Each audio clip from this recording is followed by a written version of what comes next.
बिहार सरकार में वित्त मंत्री विजेंद्र प्रसाद यादव ने 3 फरवरी को वित्त वर्ष 2026-27 का बजट विधानसभा में पेश किया है। इस बार का बजट 3,47,589 करोड़ रुपए का है, जो पिछले बजट 3,16,000 करोड़ रुपए से लगभग 21,000 करोड़ रुपए अधिक है। वित्त मंत्री ने कहा कि पिछले कुछ वर्षों में बजट का आकार लगातार बढ़ा है।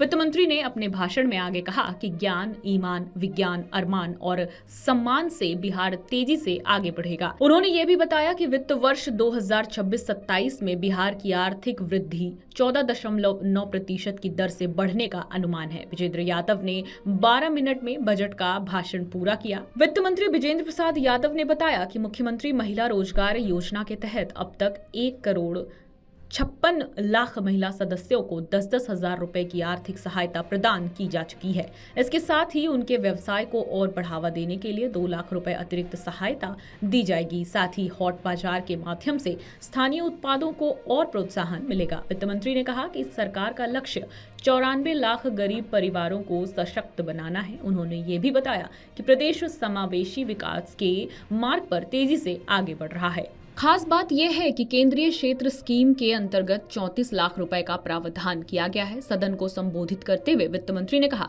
कि बिहार सरकार इस बार 1 करोड़ लोगों को रोजगार मुहैया कराएगी। अब तक 1,56,000 महिला सदस्यों को 10-10 हजार रुपए की सहायता दे दी गई है। आगे व्यवसाय को बढ़ाने के लिए महिलाओं को 2-2 लाख रुपए और दिए जाएंगे। जाति जनगणना के बाद बिहार सरकार ने 54 लाख गरीब लोगों को लघु उद्यमी योजना का लाभ दिया है। आगे भी लोगों को योजना का लाभ दिया जाएगा। बिहार में 50 लाख करोड़ की लागत से उद्योग लगाए जाएंगे। इस बजट में बाढ़ सुखाड़ से बिहार को बाहर निकालने के लिए भी योजना बनाई गई है, जिसके बढ़ते बिहार की झलक दिखेगी। उन्होंने सदन में कहा कि वृद्ध लोगों के लिए भी बिहार सरकार ने सोचा है। बजट में उनकी सुविधाओं पर भी ध्यान रखा गया है। अब वृद्धों को पेंशन व स्वास्थ्य समेत अन्य योजनाओं का लाभ घर पर ही मिलेगा। समावेशी विकास वाला विकसित राज्य बनाने के हमारे संकल्प को नई ऊर्जा मिली है। महोदय, माननीय प्रधानमंत्री श्री नरेंद्र मोदी जी के नेतृत्व में प्रस्तुत केंद्रीय बजट 25-26 में बिहार के लिए मखाना बोर्ड की स्थापना, ITI पटना के विस्तार, खाद्य प्रसंस्करण संस्थान, हवाई अड्डा विकास एवं प्रमुख सिंचाई परियोजनाओं को मिले सहयोग हेतु मैं राज्य की ओर से आभार व्यक्त करता हूँ। विशेष रूप से पूंजीगत व्यय को प्रोत्साहन देने हेतु राज्यों को प्रदान की गई ब्याज मुक्त ऋण सहायता ने बिहार की विकास परियोजना को समयबद्ध और प्रभावी ढंग से लागू करने के लिए सशक्त आधार प्रदान किया। महोदय, माननीय मुख्यमंत्री जी, आपके दूरदर्शी नेतृत्व और उतना ही नहीं, 5 बड़े चीज। सबसे पहला ईमान, फिर ज्ञान, ईमान, विज्ञान, अरमान और तब सम्मान। ये 5 तत्व हमारे मुख्यमंत्री जी में जो निहित है, ये विस्तृत बिहार, समृद्ध बिहार, ताकतवर बिहार के निर्माण में बहुत महत्वपूर्ण भूमिका निभाएगा। दूरदर्शी नेतृत्व और केंद्र सरकार के समक्ष बिहार की बात प्रभावी ढंग से रखने के लिए मैं माननीय मुख्यमंत्री जी का हार्दिक धन्यवाद देता हूँ। आपके निरंतर प्रयास के परिणाम स्वरूप बिहार की प्राथमिकता को महत्व देते हुए राष्ट्रीय प्रगति के अनुरूप राज्य को विकास की मुख्य धारा में आगे बढ़ाने के लिए केंद्र सरकार की पूरी तरह से प्रतिबद्ध है। यह साझा संकल्प विकसित और आत्मनिर्भर बिहार के लक्ष्य को मजबूती देगा तथा विकसित भारत की यात्रा में बिहार की भूमिका को सशक्त बनाएगा। महोदय, एक तरफ जहां भारत विश्व की अर्थव्यवस्था में सबसे तेज गति से आगे बढ़ रहा है, वहीं दूसरी तरफ बिहार की आर्थिक विकास दर भी तेज गति से बढ़ने वाले राज्यों में शामिल है। 25-26 के लिए अनुमान है कि बिहार की अर्थव्यवस्था 14.9% की दर से आगे बढ़ेगी। महोदय, न्याय के साथ विकास के सिद्धांत पर चलते हुए बिहार ने 7 निश्चय 1, 7 निश्चय 2 के माध्यम से रोजगार, शिक्षा, स्वास्थ्य, कृषि आधारभूत संरचना में उल्लेखनीय उपलब्धि हासिल की। अब 7 निश्चय 3 के संकल्प के साथ बिहार को देश के अग्रणी विकसित राज्यों की श्रेणी में लाने का लक्ष्य रखा गया है। इस संकल्प के अंतर्गत राज्य की प्रति व्यक्ति आय को दोगुना करना, 1 करोड़ रोजगार अवसर सृजित करना, महिलाओं को सशक्त बनाने के लिए विशेष प्रावधान किए गए हैं। अब तक 1,56,00,000 से अधिक महिला सदस्यों को 10-10 हज़ार रुपये की सहायता दी जा चुकी है। साथ ही उनके व्यवसाय को और आगे बढ़ाने में मदद करने के लिए 2 लाख रुपये तक की अतिरिक्त सहायता राशि उपलब्ध कराई जाएगी।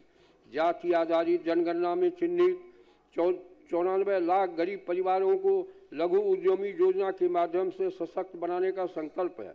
साथ ही हाट बाजार के विकास को स्थानीय उत्पादों को बढ़ावा मिलेगा।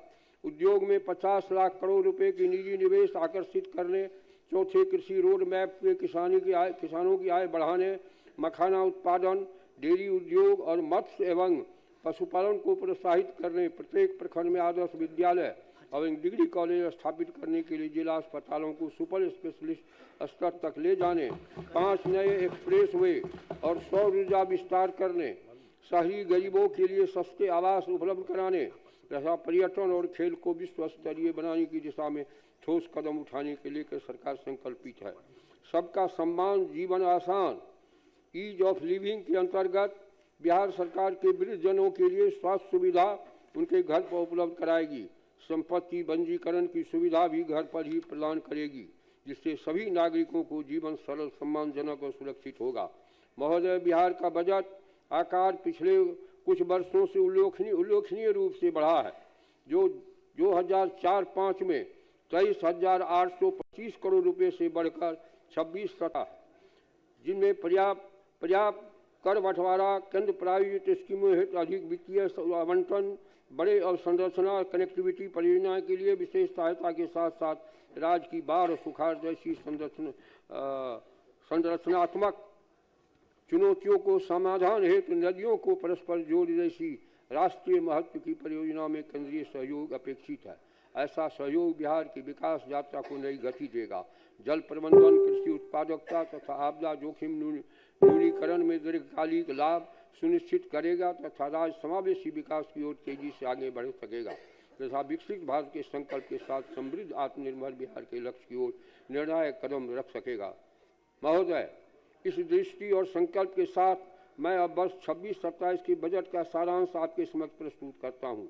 वित्तीय वर्ष 26-27 में बिहार का राज्य का बजट आकार 3,47,589 करोड़ 76 लाख रुपए हैं, जो वित्तीय वर्ष 25-26 के बजट से 3,16,895.2 करोड़ रुपए से 30,69,474 करोड़ रुपये 30,694 करोड़ 74 लाख रुपए अधिक है।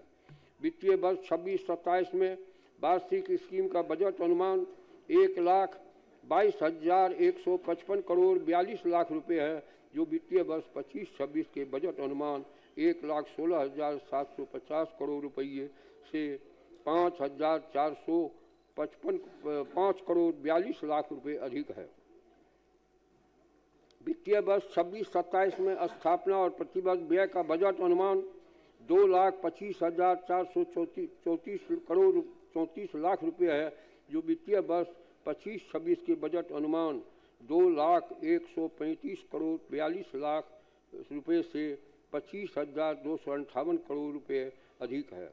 26-27 में कुल व्यय का स्कीम व्यय 36.14%, स्थापना प्रति व्यय 64.86% है। महोदय, वित्तीय वर्ष 26-27 में कुल पूंजीगत व्यय 63,455 करोड़ 84 लाख रुपए अनुमानित किया गया है, जो कुल व्यय का 18.26% है, जिनमें पूंजीगत परिव्यय 26-27 में 39,374 करोड़ 6 लाख रुपए परिव्यय अनुमानित किया गया है, जिसमें सामान्य सेवाओं में 6,170 करोड़ 30 लाख रुपए, सामाजिक सेवाओं में 7,424 करोड़ रुपए एवं आर्थिक सेवाओं में 25,824 करोड़ 96 लाख रुपए की राशि प्रस्तावित है। वित्तीय वर्ष 26-27 में कुल राजस्व प्राप्ति 2,85,000 85,277 करोड़ 12 लाख रुपये अनुमानित है, जो वित्तीय वर्ष 25-26 के बजट से 2,60,831 करोड़ 24 लाख रुपये अधिक है। 24,445 करोड़ असंगठित अधिक है।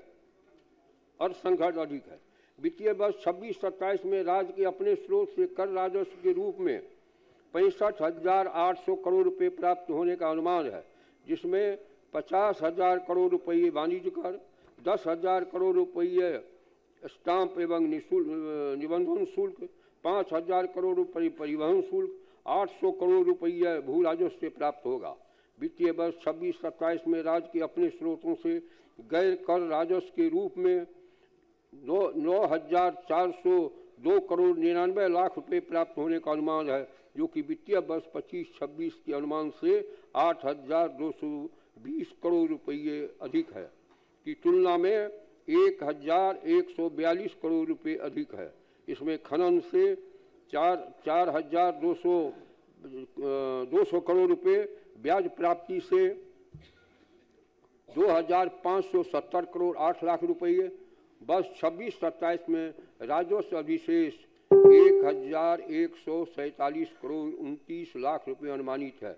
वित्तीय वर्ष में 26-27 में 39,111 करोड़ 80 लाख रुपये राजकोषीय घाटा रहने का अनुमान है, जो सकल घरेलू उत्पाद 13,09,155 करोड़ का 2.99% है। सामयिक निधि में राशि वित्तीय वर्ष 26-27 में सकल व्यय 3,53,045 करोड़ 15 करोड़ रुपया प्रस्तावित है, जिसमें निवल व्यय 3,47,589 करोड़ 76 लाख रुपये है। विदित है कि विनियोग विधेयक के संकल्प व्यय प्रस्तावित किया जाता है। वित्तीय वर्ष 26-27 में सकल व्यय 3,53,045 करोड़ रुपये में मध्य 3,02,242 करोड़ 13 लाख रुपये एवं भारित राशि 50,803 करोड़ 2 लाख रुपये हैं। अध्यक्ष महोदय, माननीय सदस्यों ने मेरा भाषण पूर्ण एकाग्रता से सुना है, इसलिए मैं सदन के सभी सदस्यों के प्रति आभार प्रकट करते हुए मैं वर्ष 26-27 की वार्षिक वित्तीय विवरणी एवं अन्य बजट दस्तावेज को सदन के समक्ष प्रस्तुत करता हूँ। बहुत बहुत धन्यवाद। आपके राज्य की खबरें, आपके शहर की खबरें सबसे पहले जानने के लिए देखते रहें अमर उजाला। चैनल को सब्सक्राइब जरूर कर लें और पाएं हर अपडेट।